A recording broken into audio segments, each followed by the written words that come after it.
Like I said, the boss lady in the back row is telling me to get started, so I am never one to not follow orders. If you were here last month, That was your dad. yeah, I know who that was. I'll do it later.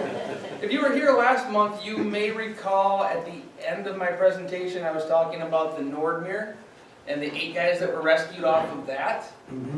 And then I mentioned that while those 8 guys were being rescued, there was another boat sinking in the same storm on the same lake. So, kind of a natural lead-in.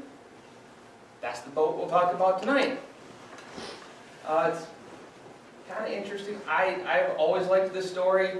I became a little bit better acquainted with the story. I've met the only survivor of the Daniel J. Morrell twice. So some of the story that I'm going to tell you, I've heard firsthand from him. And the more I dug into this, I found some really cool side stories. Most of you have already learned I'm all about the side stories. I found some cool ones for you. And I learned some other things about the Morrell and its sister ship. Hopefully you find it as interesting as I did. It's got to go all the way back to 1906 to start this story, when it was launched. And the Morrell was, yeah. It's either my eyes have gone all to pieces, or can you focus that a little bit better? I might be able to. If you could, We'll try. it's getting better. Is that That's better? better, much Yeah, better. because I can see it. Okay. Thank you. No problem. So August 22nd of 1906, the Morrell is going to be launched in all places, Bay City, Michigan. Most people don't realize that Bay City actually had a large shipbuilding industry for a long time. The Morrell was one of the first of what came to be known as the standard 600-footers. Once steel started becoming the common material, for a couple of decades, the standard size lake freighter was right around, whoops, I'm getting ahead of myself, you can't hit me. Wow, I'm going all over the place, thanks. All right. The standard size lake freighter is right around that 600-foot mark.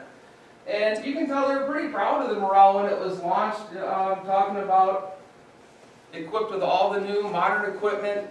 And you can see this is what it looked like at its launching.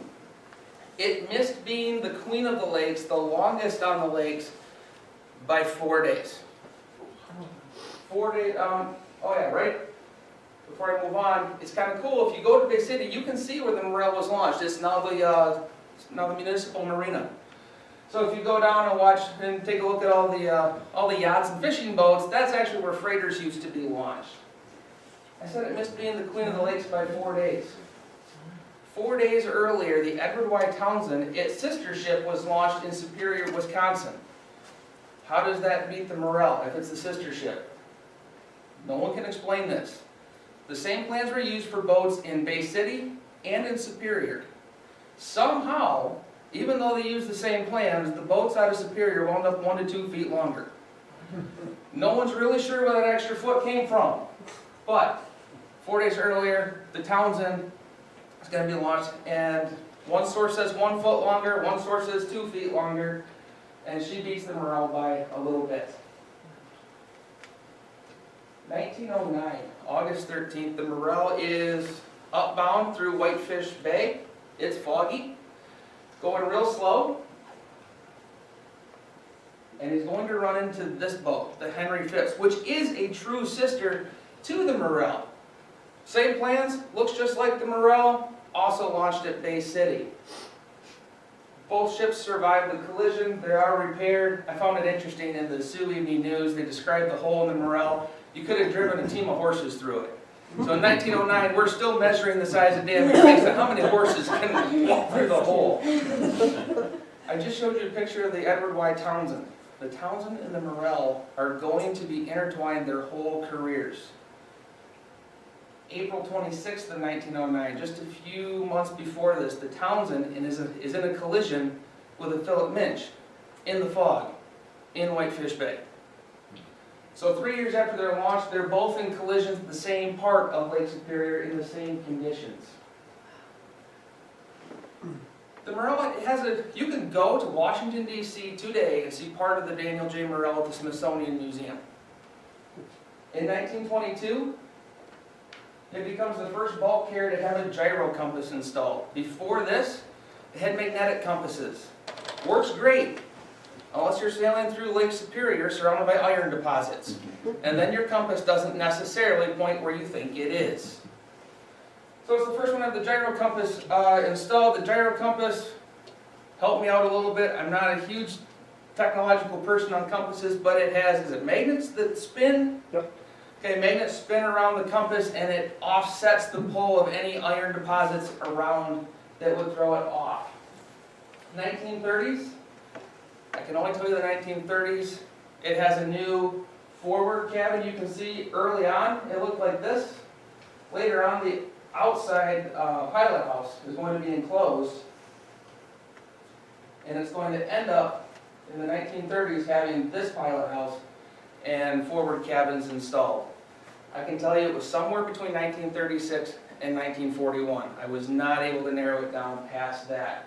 And in 1956, her horsepower is going to be pretty much doubled. The old triple expansion steam engine is going to be taken out and a new Skinner Uniflow engine installed. So she goes through a lot of upgrades and some new technology. She did have radar. She's one of the early ones on the lakes to have radar after World War II, when radar started to be used commercially and not just for naval vessels. But this version of the Morel right here, this is the version of the Morel that we're really talking about. 3 different boats, 1 story.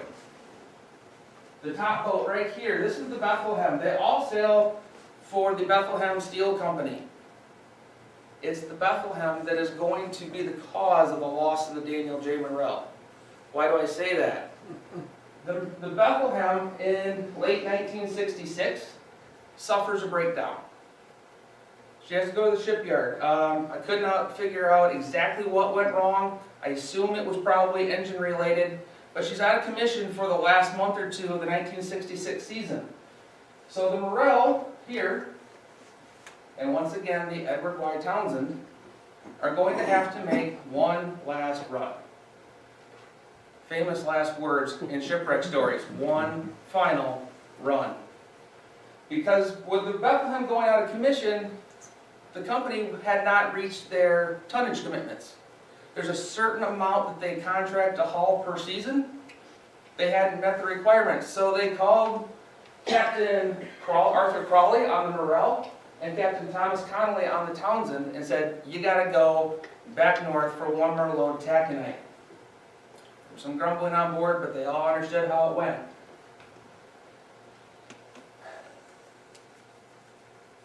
Fast forward to November 26th, 1966. Both vessels are up here. They're unloading in Lackawanna, New York. It's by Buffalo. The Morel is unloading minus 2 crewmen, Dennis Hale and John Grow. When they got to Lackawanna with their cargo, they were a couple boats in line to unload. There were some other boats that had to unload before they could. And Dennis Hale was from Ashtabula, Ohio. He had it all calculated out. His car was parked there. He could run home, see his family, and make it back in time to make the last trip. John Grow asked to tag along. Dennis was going to drop him off at his family, go visit his, and then come back, pick up Grow, and make it back in time for the boat to leave. Best laid plans, anyone? Never works out. The 2 guys make it back to Lackawanna just in time to see the Morel sailing past the breakwater out into Lake Erie. So they hurry up, run out to the Coast Guard station, and they call their captain on the radio, and he says, tell you what, we got to stop at Windsor for coal, for fuel. Meet us there. If you can meet us there, fine. So the Morel leaves. 4 hours later, the Townsend follows. Meanwhile, these 2 guys are buzzing around the lake in their car, and they're going to meet the Morel in Windsor. They get to Windsor, but the Morel can't come in. The weather's starting to kick up, the winds pick up, they're not able to make the dock. So these poor 2 guys, after missing the boat, after driving around Lake Erie, they wind up spending the night sleeping on a park bench, waiting for their boat to come in. Finally it does come in, they come aboard, and both boats are going to take off upriver. After all of this, we get to November 28th. Both vessels are going to be heading upbound in Lake Huron, heading for that last cargo. I already said the Daniel J. Morrell, it's in the lead, and the winds start to pick up even more. They had called ahead, they talked to some boats that were coming down the lake, they had an idea what was coming, and they decided that it really wasn't anything that their boats couldn't handle. The weatherman was just as wrong in 1966 as he is now. They ran into winds that got upwards around 60 miles an hour. Eventually the waves picked up around 20 feet. And they were starting to work in what they call working in these seas. So the boats are really rocking and rolling. They're starting to bend a little bit. They're designed to. The captains talked a couple of times. They tried to figure out what their best option was. At one point they talked about turning around, going back to Port Huron. Didn't take them long to figure out turning a 600-foot freighter sideways in 20-foot waves, probably not a good idea. Their other option, they talked about running up by us here at Thunder Bay for a little bit of shelter. And there was another captain, Van Buskirk of the Benson Ford. He heard them on the radio. He called them and said, yep, just sailed by there. It'd be a good spot for you to hide for a while. Shouldn't have any problem. That was the end of his part of the conversation. And he was left with the assumption that these guys were going to do just that. At about midnight, 10 to midnight, right around there, Captain Crawley of the Morrell calls Captain Connolly on the Townsend. And at that point, the Townsend was having some trouble. He was having trouble staying on course. The boat was threatening to blow off sideways into the trough of the waves. And he tells Crawley, I'll call you back. I can't talk right now, got my hands full, I'll call you right back. He calls back about 15 minutes later. Turns out the Morrell was having the same issues. And they figured out they had everything under control. At this point, they figured out that their boats were only making about 2 to 3 miles an hour going into this storm. So they're a little concerned, but not unduly concerned. And eventually they're going to decide to just keep right on going. They don't even want to turn so much to go up into Thunder Bay.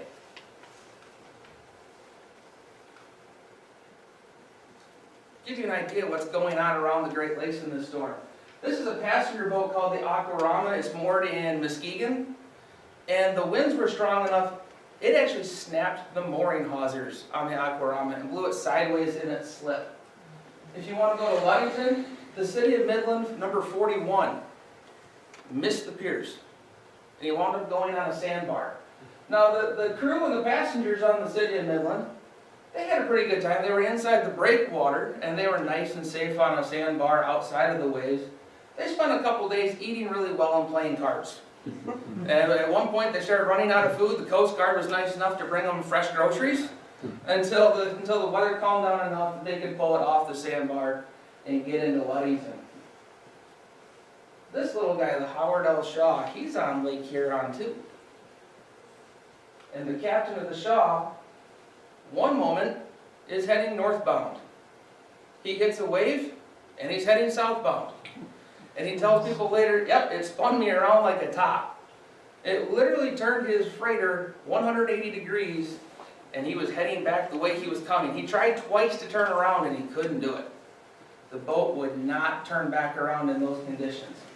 So he went back to Port Huron, not of his own choosing, but rather the storms. So you can kind of get a sense of what these two boats are dealing with as they're going up Michigan's Thumb. Dennis Hale, after he had been back on the boat for a while, it was his turn to sleep. He's asleep in his bunk. It is somewhere up here. One of these portholes up here is where he would be. Pardon me for a second. He's having a little bit of a hard time falling asleep. Anchor chains are rattling, the anchor's thumping against the bow. And then they hit a big wave. And Dennis said how he had a small bookshelf, and all the books fell on top of him. They fell right off the bookshelf. He said, you know, maybe I better get up if it's going to be this nasty out. And he reaches for the light switch, and he flips the light switch, and nothing happens. And about the time Dennis thought, uh-oh, the general alarm went off. So he opens up his cabin door, he looks out in the hallway, and his crewmate, Albert Leamy, is already running for the deck. And so Dennis follows him up, And Wing is the first one to get a look out on deck, and all he yells is, "Oh my God," turns around and runs back to his cabin. So Dennis is going, that's not good. He looks out. What he sees is his ship starting to break in half right there. He starts seeing the steel plates pull apart, and he describes sparks being thrown up into the air and steam from the severed lines coming up. Dennis runs back to his cabin. Remember, he was asleep. He was in his boxer shorts, not what you want to be out on deck in November in. So he runs back to his cabin. There's no power, there's no light, so he's digging around in the dark. All he can find is his life jacket and his wool pea coat. So he puts the life jacket on, and then the pea coat. That's going to come into play later. So he comes back out on deck. He's in his boxer shorts, a life jacket, and a wool pea coat. Nothing on his legs, no shoes, nothing. It's November. It doesn't take long before he can't feel his feet anymore, I can guarantee you. So he comes back out on deck, and all the crew, the forward crew's gathered around up here. There was one guy in the crew, Norman Bragg. Unfortunately, this was not his first shipwreck. He survived the sinking of the Henry Steinbrenner in 1953. So the rest of the crew are kind of looking at him going, all right, dude, this is not your first shipwreck. What do we do now? And he says, well, guys, I think it's time we get on the life raft. And the life raft is right there. You can kind of see it in this picture. It's kept right out here on deck. And it's designed to just float free as the ship sinks out from beneath it. So I believe there's about a dozen guys or so get on the raft, including Captain Crawley, who tells them, we could not send a distress signal. When the boat first split, it cut the power lines. So all the radios went dead. Crawley tells them he only was able to run the general alarm because he jerry-rigged it with a battery. That's the only way he was able to get the general alarm to sound, because at the first split, all the power lines were cut. So he tells them no distress signal was sent, but the Townsend is only a couple of miles behind us. So when you get in the water, start looking for lights, and when you see some, fire a flare. The life raft had a little storage locker in it, and there were some flares in there. He said, you start seeing lights, get a flare up. They should be able to find us. What happens next, I'm sure probably can't be described, but I'll do my best. So the Morel finally completely splits.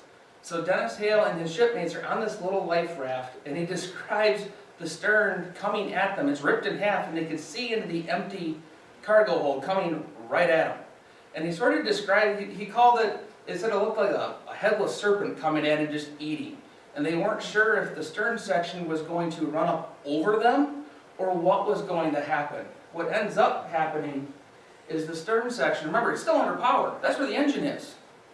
So this half a boat is still cranking the propeller. It's still trying to travel. So it runs into the bow section 2 or 3 times and pushes it out of the way. So the boat literally goes 2 separate directions. From a life raft just like this is what they're on, not this exact one, but an identical twin. So you can see how there's a flat platform on either side.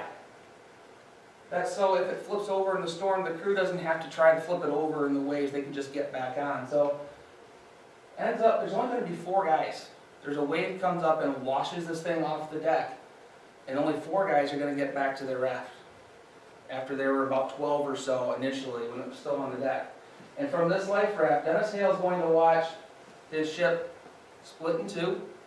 He's going to watch the bow sink and the stern half go sailing off into the night. It's still traveling. It's still going. And he describes watching his crewmates on the stern try to figure out what to do.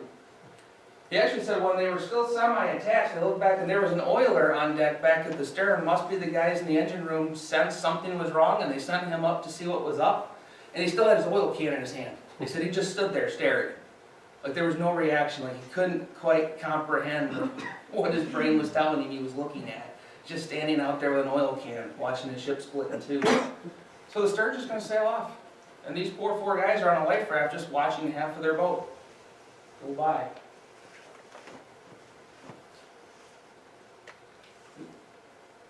I told you it was hard to describe what he saw.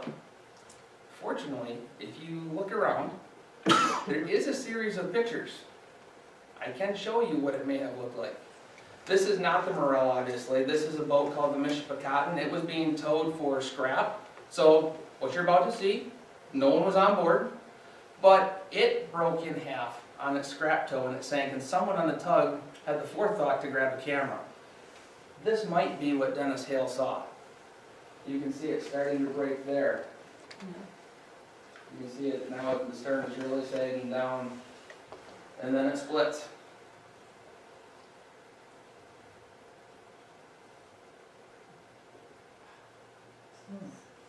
And the last part Dennis Hale's going to see of his ship is that. And that's exactly what he describes too, is the bow tipping completely straight up like that and heading toward the bottom. Dennis Hale and his shipmates, the other three guys, are going to be on that life raft for a very long time. Because there was a delay in calling for help. So, again, it's November 29th, about 12:15 a.m. I told you the Townsend has its last contact with the Morel. Both captains talked on the radio and said, we're going to keep plugging north, it's our best option, rather than trying to turn around. Talk to you later. Well, they wouldn't. At 1:45 and 3:45 a.m., the Townsend tries to call the Morel twice. Captain Connolly tries to call Captain Crawley, and he gets no answer. The Bethlehem Steel Company had a rule that their ships were supposed to call into the company office every morning at 9. Let them know where they were so they kind of keep track of their fleet. Dispatcher Arthur Dobson does not get a call from the Morel at 9 a.m. He's not overly concerned yet. A lot of things could happen, especially in a storm like that. Their antenna could have been damaged. A lot of possibilities. So he's not overly concerned, but he doesn't let anybody know what's happening. At 2 p.m., he talks with Captain Connolly on the Townsend, who says, nope, I still haven't heard from him. So Dobson calls the Arthur B. Homer, another ship in their fleet, and says, would you try to call him? Maybe he just can't transmit that far. Would you see if you can raise the Morel? And the Homer calls him back and says, nope. No answer. Fast forward to November 30th, the next day. The Townsend has reached the St. Mary's River. He stops at Lime Island for coal, and he calls Dobson again and says, we're not going anywhere for a while. He said, my crew has found loose rivets, and I have a crack in my deck. He says, I'm not going anywhere. Oh, and by the way, nobody's seen the Morel. Remember, the Townsend was behind the Morel. So if he's in the St. Mary's River, if he's at Lime Island, somebody should have seen the Morel before. He's not seen at the fuel dock. He is no radio contact. And the marine reporting agencies haven't reported him either. Back in this day, you still had marine reporting agencies. It was their job to keep track of the boats sailing by. And they would call the company and say, hey, saw this boat at this place, go in this direction, so all is well. That's 3 ways they should have been able to locate the Morel, and it all failed.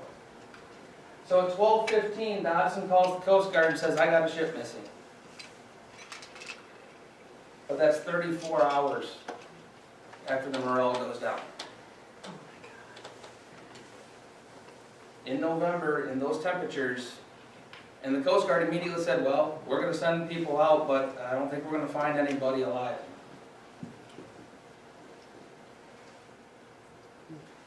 Let's back up a bit. Let's talk about what was going on the raft. They're going to spend a long time on this life raft. I told you 4 guys are able to get back to the raft after it washes off the Morel. Dennis Hale, Art Stojak, John Cleary, and Charles Fossbender. Right after they get on the raft, So they get on and they dig into that storage locker I told you about, and Dennis immediately fires off 2 flares. Because he remembers the captain telling him that the Townsend was coming behind him. So he fires off 2 flares. On the second flare, the flare gun breaks in 2 pieces in his hands. So now he has a broken flare gun. He looks over, and his friend Fossbender, Fuzzy they called him, he's grabbed the flashlight out of the locker, and he's waving this flashlight. He's just waving it back and forth. He goes, "What are you doing?" He says, "There's lights over there. I'm trying to signal that boat for help." And Dennis looks at him and says, "That's the lights of our boat." They were actually seeing the stern of the Morel in the distance sailing off still. So they're trying to signal their own half a boat for help. So he tells them to shut the flashlight off and save the batteries for when it's a whole ship. By daybreak, only Hale and Fossbender are going to be alive. The other 2 guys freeze to death on the raft. And they don't really know when. Dennis said he looked over and they were both gone at one point. And Fuzzy can see land in the distance. He's in a position he can kind of look over the edge of the raft and he says, there's land over there. Now the raft does have some oars, but they're too frozen by this point. They've spent all night in the cold. They can't row. They're frozen stiff. All they can do is just hope that the raft washes toward that land or drifts toward that land. And just before dark, Fuzzy dies. And it's really kind of sad. They were getting close to land. They were getting close to shore. And Fossbender says, "I don't think I'm going to make it. It feels like my lungs are filling up." And Dennis said, "Well, can you cough it out? Can you try to cough it out?" And he said Fossbender gave a cough and collapsed right there. And that stayed with Dennis. For the rest of his life, he kept thinking, what if I hadn't told him to cough? What if I hadn't given him that advice? It's just before dark. They've spent all night, all day. It's getting dark again. And there's still nobody looking for him. He's now alone. Literally. He's the last one left alive on the raft. And there's nobody looking for him. There's nobody who even really knows the Morel went down. He's going to spend his second night. Remember, I told you he was asleep. He's not well dressed for the elements, and he's facing his second night on this raft. Just as it gets dark, that raft does get close to the shore. They saw it. It kind of runs aground in some shallow water, and just to make matters worse, Dennis can see a house. He can see the lights on in a farmhouse nearby. And he's too frozen. He can't get up and walk there. So he's yelling. He's yelling as loud as he can. He actually fires off the last flare he has. Remember the flare gun broke in 2? He actually held it together and fired off his last flare. Nobody saw it. The lights were on, so someone had to have been home, but nobody saw his flare. And at this point, he's really starting to lose hope. He starts to get thirsty. The flare gun had a lanyard on it. He had been dipping that in the water through the slats in the life raft and sucking the water out of that lanyard. At some point, that went missing. He doesn't really know when, where, or how, but the lanyard went missing. He's too frozen to reach down and scoop up a handful of water, so what's he do? He starts picking up the ice on his pea coat. He starts to eat the ice that's formed on him, on his coat. And he said, I had this feeling that something was watching me. So he turned his head, and he saw a figure. Now I'll leave this up to your imagination as to what happened. But he describes it, I don't know, the way he describes it, I always picture Gandalf from Lord of the Rings. I don't know, but he says the guy was wearing a robe, and he had this nicely trimmed beard, and it was really pale, he said almost bluish tinged. And he said, big bushy eyebrows. And he said, stop eating the ice on your coat. And he stopped. Dennis stopped. And at this point, he had another episode. He sort of felt like he was not with his body at that point. He comes back to himself. He comes back to his senses a little bit. He realizes he's thirsty, so he starts picking up the ice again. And he said the same figure showed up a second time. He said, this time he was mad at me. He pointed his finger at me, and he said, I told you not to eat the ice. So you'll lower your body temperature and you'll die. So Dennis stops, and he never sees this guy again. He named him Doc. He said, I don't know why I called him Doc. It just felt like he was there to help me, so I called him Doc. No other answer as to who or what Dennis saw. About that point, or about the point that Bethlehem Steel Company was telling the Coast Guard that the Morel was missing, this boat, the GG Post, is going to pick up the first body. And the news kind of got it wrong at 1:12. The official report says about 12:12. So I think they probably missed a button on the typewriter there. But the GG Post is going to recover a body in Lake Huron wearing a life vest stenciled Daniel J. Morel. And they call it, so the Coast Guard gets the call from Bethlehem Steel, and a couple minutes later they get a call from the GG Post saying we've got a body from the same boat that was just reported missing. Now they know they have a problem. And word comes out that there's a boat down.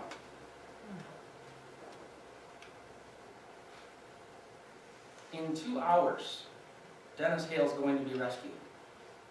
After 34 hours of waiting for a call for help, it takes the Coast Guard 2 hours to find him. And the Coast Guard crew in the helicopter, they found the life raft and they saw 4 bodies on it. They actually radioed in. They radioed in and said, I don't think anybody's alive.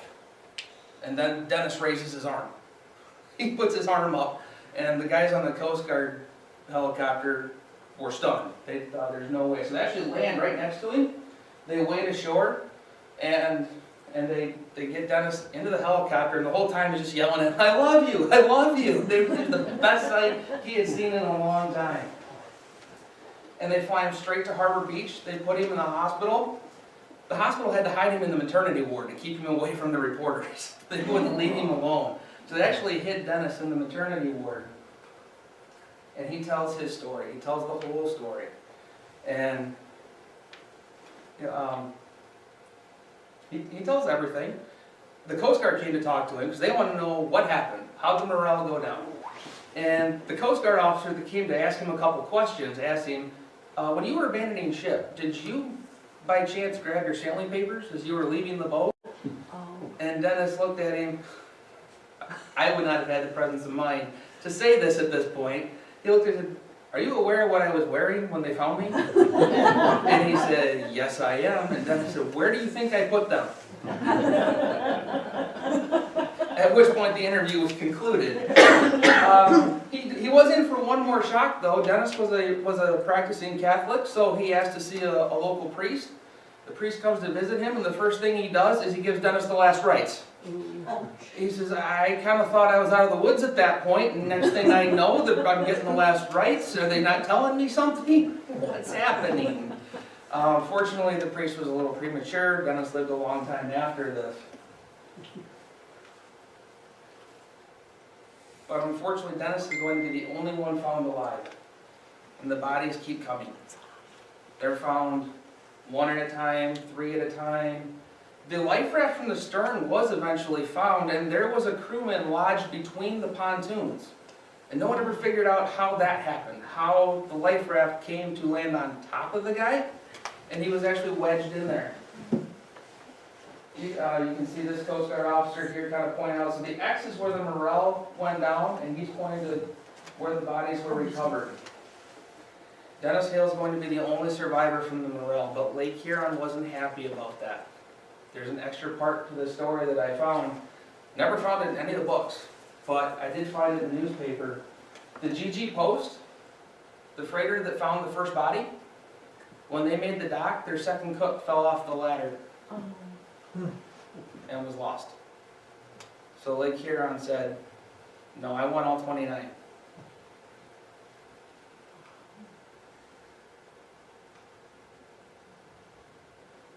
There was one other person who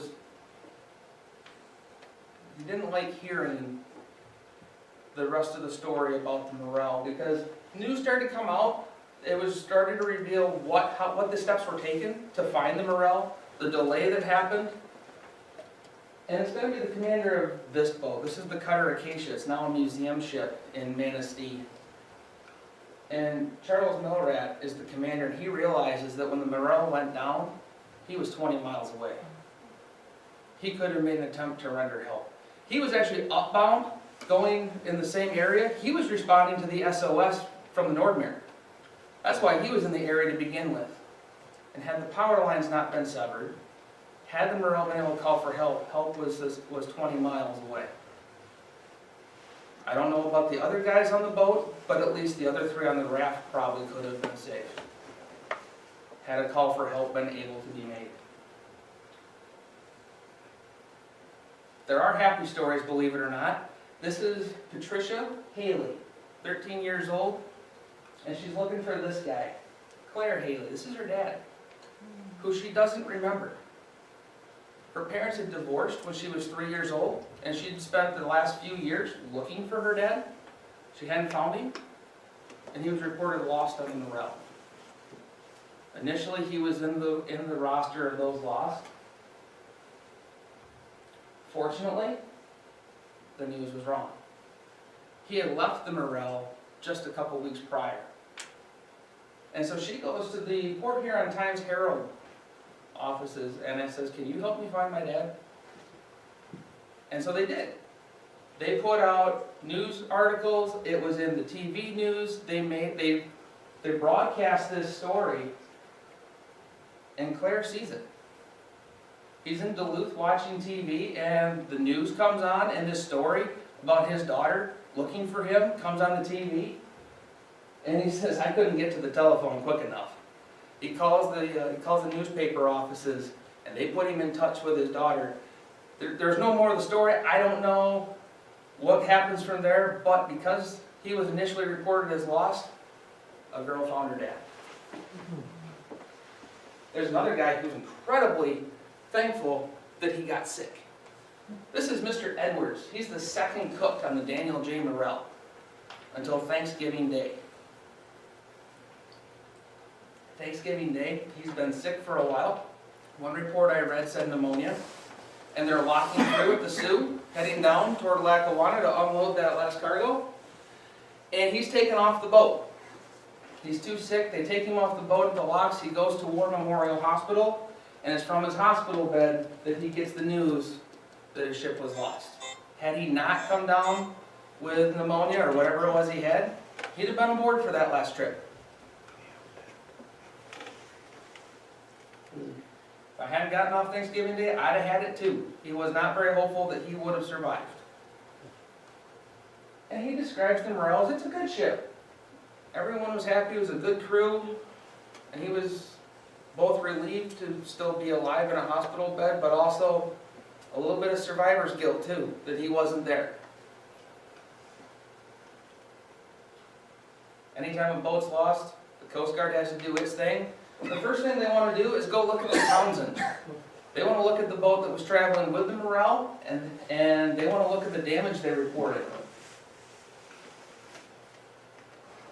Not only was there a crack in the deck, it was in the same place that the Morel split in half.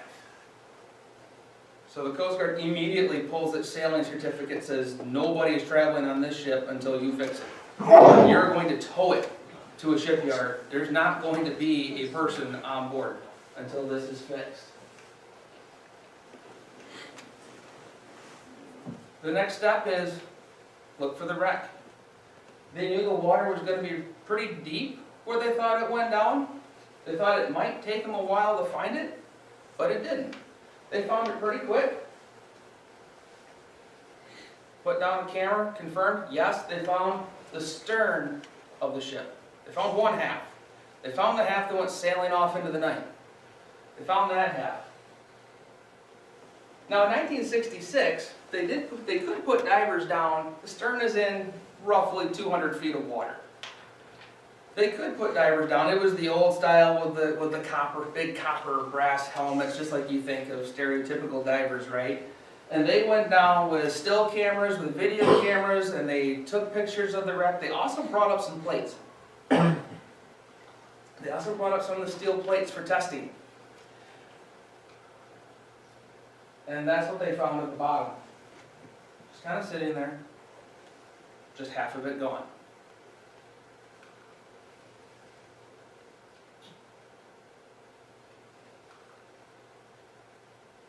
The Coast Guard's going to start its investigation. Now they've looked at the Townsend. They have looked at half of the wreck anyway, the half they could find. The Coast Guard never did find the bow section. So they were only looking at half of the shipwreck. And people couldn't agree on anything. A lot of people said, the Moreau's in great shape. This guy says, you know, I was on it last year, and when we laid it up for the winter, that boat was in great shape. No problems. A guy that went down with the Morel had written a letter home, said, this boat's just about had it. So they were going into a dock, blew 2 tubes out of the boiler. Remember, in '66, the Morel is 60 years old. Now that's not super old in freshwater, but it's not a new boat by any means. And he says, this boat's just about had it. Another guy says, nah, it was seaworthy. The experts say, don't judge it because it was 60 years old. Say, hold on to that. Yes, it's 60 years old, but it's freshwater. There's no corrosion. Okay, so steel does not corrode away like it does in salt water. Just because it's 60 years old does not necessarily mean it was not seaworthy, especially on the Great Lakes. People couldn't even agree on whether the storm was really that severe. Okay, remember I told you about the captain of the Howard L. Shaw? Said, yeah, it spun me around like a top. I was going north and then I was going south. The captain of the Benson Ford, the one that told Crawley and Connolly that Thunder Bay would be a good place for them to anchor, he said, it wasn't anything out of the ordinary. I mean, yeah, it was a storm, but it wasn't that bad. I would argue to him that he was in a boat going with the waves, loaded with a couple 10,000 tons of ore, not empty. But his view was it was really nothing that big of a deal. So all the witnesses, they couldn't even agree on the weather. When it was all said and done, they came up with a few conclusions. First, they had to figure out what caused the sinking. Understatement of the year. High stress due to the height of the waves. Yeah, I think we probably figured that out without an investigation. We probably could have come to that conclusion ourselves. But there was another element to this. Launched in 1906, the Morel was made out of a type of steel that was used, or that was, was made using what's called the Bessemer process. What they've come to learn is that steel you've made using the Bessemer process tends to be highly brittle in cold temperatures. I've never been around water in Michigan in November that wasn't cold. So I'm pretty sure the temperature of those steel plates was cold. And so what happens is, it's not that the steel is flawed, but with how it's made, when it gets cold, instead of bending and flexing like it's designed to, it will just crack. It will just split. After World War II, about 1948, they started using a different process, so this is no longer a problem. But the Morel was built in 1906. It's made with Bessemer steel. And they said, and the Coast Guard actually was pretty kind to everybody. They said, that's really not on the crew. It's not on the captain. That's not their job to understand. They're sailors, they're not metallurgists. It's not their job to understand what's going on inside the steel plates of their ship. Then they looked at what caused so many lives to be lost. Why did we only have one survivor? Well, first, no distress signals. That's a big one. There's going to be a change from this sinking. After the Morel goes down, every ship is going to be required to have a battery-powered emergency radio in the pilot house. So even if the power is cut, if the ship breaks in half, they can still call for help.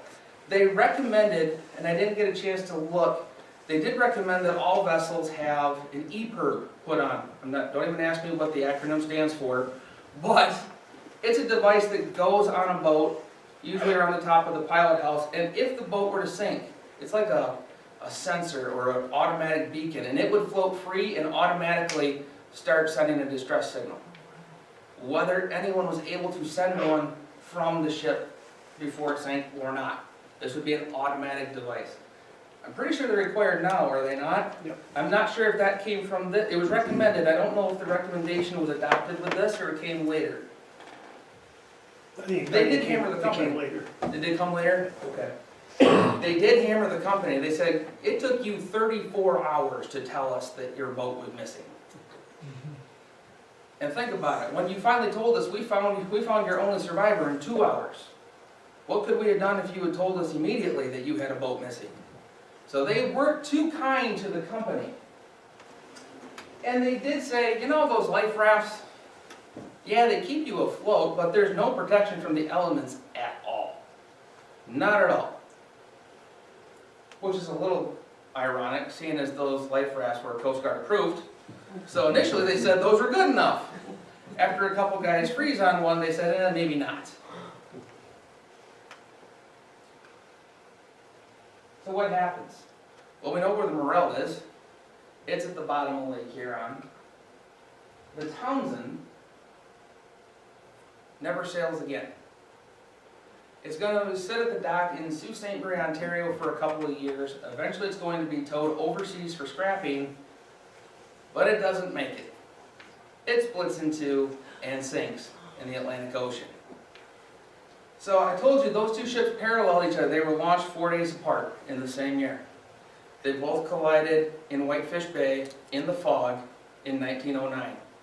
They were traveling together on November 29th, 1966, and that's going to be the last trip for both boats.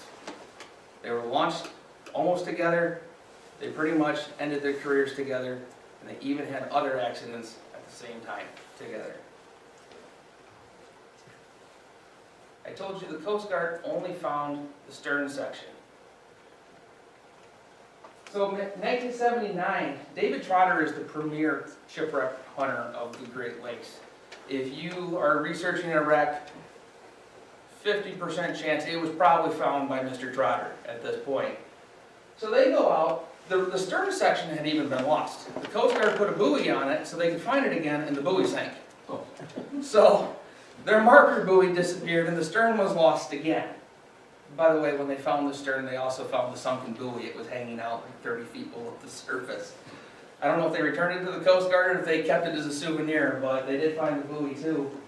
They go out and they find the stern section again. They re-find the stern. Found it pretty quickly. They had a pretty good day and they said, you know what? Let's go east. Let's just go east. See what happens. They go a little bit later. Ta-da! They found the bow that no one found before. They found both halves of the Morel on the same day, 5 miles apart. And when they dove down to it, the clocks were frozen inside the wreck.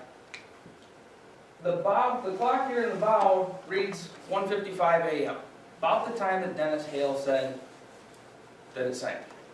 The clock on the stern reads 3:30 a.m. That half a ship sailed 5 miles and floated another hour and a half before it finally sank. No one survived on the stern to tell us what they did. There was an emergency steering wheel on the stern, and part of me almost wonders, did they try to run it toward shore? If you've ever seen The Finest Hours, that movie, it's kind of that scenario. Half a ship sailing, trying to find ground somewhere. Well, because the lifeboats, you can see in the drawing here, the lifeboats were never launched. So in the back of my mind, I always wondered, did they get to the emergency steering wheel, and did they just try to run it toward shore somewhere? Now, some of you know me. You know I like history that ties in. I already told you about Norman Bragg, who survived the Steinbrenner sinking. So as I was going through the Sioux Evening News, looking at the articles about the inspection on the Townsend,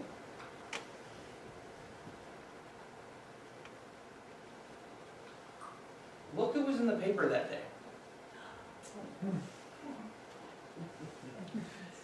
He walked through a couple days after the Morel went down, setting a single-season tonnage record through the Sioux locks. And Captain Peter Pulser said, yeah, it was not exactly a pleasant trip. And I showed you this picture earlier. This is Charles Milrat. He was the commander of the Acacia that was 20 miles away from the Morel.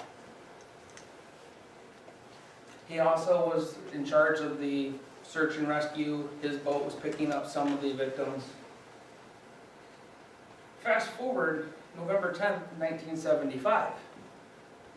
He's commander of Group Sioux.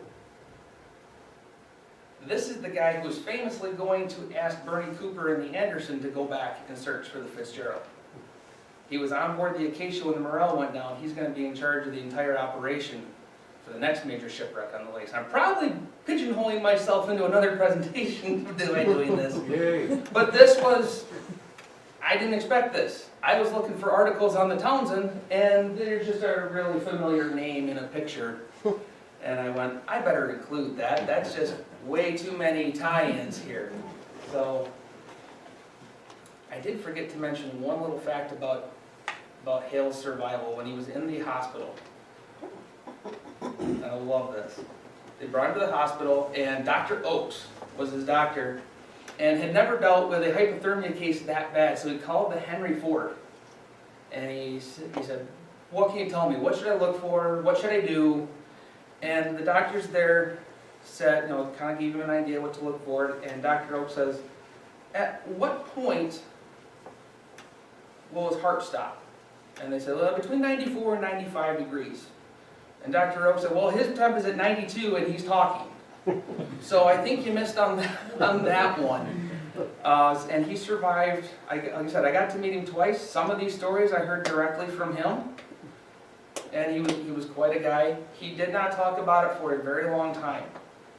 Shortly after the wreck was found in '79, I think it was 1981, he was invited to a documentary premiere at Lake Superior State College. And he said he'd go, but he didn't want to speak. He really didn't want to speak. But then after he watched it, he felt ready. And he got up, and he told the story for the very first time. And after that, he realized it was a good thing. And so he kept traveling around, he kept telling the story. I met him once in the Sioux, I met him once in Alpena, and he had no problem sharing his experiences. And fortunately, at 92 degrees, he was still conscious and talking, so he got to talk to me and tell me some really cool stories. So